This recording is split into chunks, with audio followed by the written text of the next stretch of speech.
This course is called Visual Poetry. It's an open online course dedicated to using the internet to help introduce new readers to reading and analyzing poetry. In particular, we'll be finding images on the web to illustrate and quickly share our interpretations of the text with one another. Poetry lends itself really well to illustration.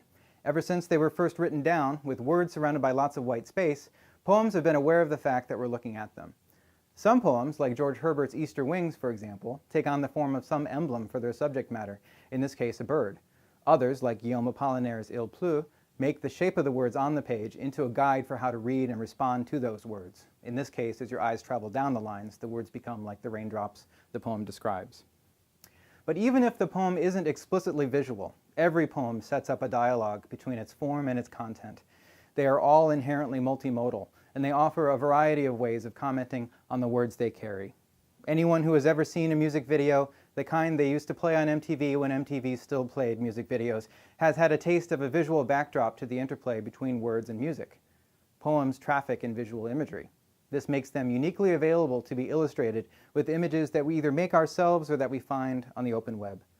One of my favorite examples of a student's illustration really opening up a poem for herself and her classmates is this one, for some lines out of Elizabeth Bishop's poem, The Bite, in which the voice describes a receding bay at low tide, and this is a quote.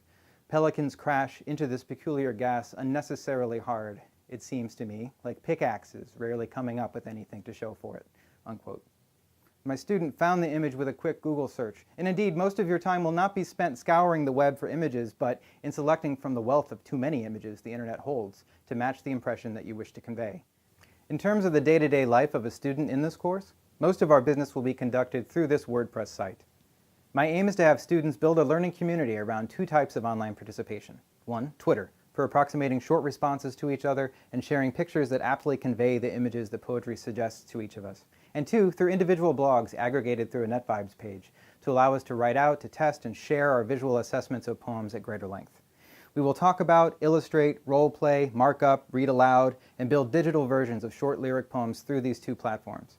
By engaging with these poems and sharing our interpretations, we can help each other become savvier at explaining why we respond to them in the way that we do.